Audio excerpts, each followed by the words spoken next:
తెలంగాణలో నెలకొనున్న ఒక వ్యవసాయ సంక్షోభానికి సంబంధించి వ్యవసాయంలో ప్రస్తుతం ఉన్న గడ్డు పరిస్థితులకు సంబంధించి ఇంత తొందరగా మళ్ళీ మన ప్రభుత్వం పోయిన తర్వాత కేవలం 4 నెలల లోపలనే మళ్ళా మాట్లాడుకునే పరిస్థితి వస్తుందనే ఒక ఆలోచననే నిజంగా చెప్పాలంటే బాధాకరమైన పరిస్థితి. ఆశపడ్డరు, ఓటేసినకి ఇవాళ రేవంత్ రెడ్డి గారు, ఉత్తమ్ కుమార్ రెడ్డి గారు సావు కబురు సల్లగా చెప్తాను. ఎలక్షన్ కోడ్ వచ్చింది, పాలన మా చేతుల్లో లేదు, ఏం చేయాలి అంటుండు. ఎవడన్నా ముఖ్యమంత్రి పాలన నా చేతుల్లో లేదని చెప్తాడా? ప్రపంచంలో ఎక్కడన్నా ఎలక్షన్లు వస్తాయి పోతాయి, ముఖ్యమంత్రి నువ్వే, ప్రభుత్వం నీదే. ఒక ప్రభుత్వాధినేత పాలన నా చేతుల్లో లేదు, ఎలక్షన్ కమిషన్ చేతుల్లో ఉందని చెప్తారా ఎవడన్నా? అయినా మాకు తెలియకడుగుతారు, రేవంత్ రెడ్డి గారు నీకు నిజంగా చిత్తశుద్ధి ఉంటే, నీ ప్రభుత్వానికి చిత్తశుద్ధి ఉంటే మేము డిమాండ్ చేస్తున్నాం. నిన్ననే మా పార్టీ అధ్యక్షులు తెలంగాణ తొలి ముఖ్యమంత్రి కేసీఆర్ గారు డిమాండ్ చేసిండ్రు. మేము కూడా ఇవాళ ప్రతి నియోజకవర్గం నుంచి చేస్తున్నాం. నీ ప్రభుత్వానికి చిత్తశుద్ధి ఉంటే రైతులకు స్పష్టంగా చెప్పు. 500 బోనస్ విషయం అడిగితే అది బోగస్ ముచ్చటనా నిజమా అని ఇవాళ మేము అడిగితే ఎలక్షన్ కోడ్ వచ్చింది అని చెప్పి ఇవాళ కుంటి సాకులు చెప్తున్నావు. ఎలక్షన్ కోడ్ రాకముందే మేము అడిగినాం, నీకు చిత్తశుద్ధి ఉంటే జీవోది అన్నాం, కానీ నువ్వు తప్పించుకునే ప్రయత్నం చేసినావు.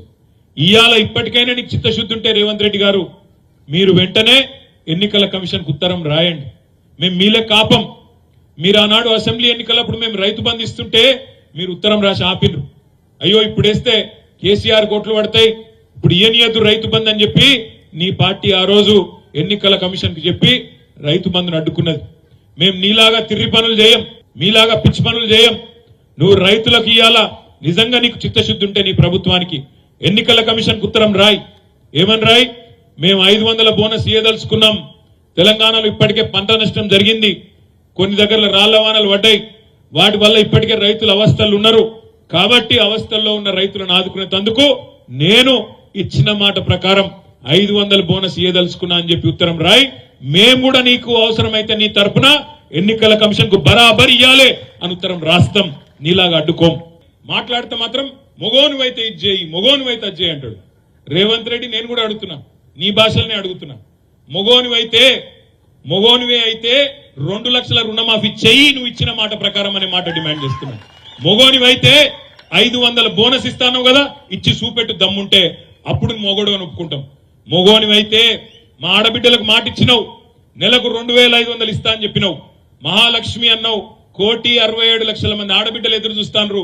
మొగోనివైతే 2,500 రూపాయలు 1,67,00,000 మంది ఆడబిడ్డలకు ఇచ్చి చూపెట్టు. మొగోనివైతే ముసలోళ్ళు ఎదురు చూస్తున్నారు, ఒక ముసలవ్వకే ఇస్తావా? ముసలయ్య గుడి ఇయ్యాలే, 2,000 కాదు 4,000 ఇస్తా, ఇంట్లో ఒక్కరికి కాదు ఇద్దరికి ఇస్తా నరికినావు కదా, ఈ 8,000 రూపాయలు ఎక్కడెక్కడైతే ముసలోళ్ళు ఉన్నారో ఇంటింటికి మొగోనివైతే ఈ పని చేయి.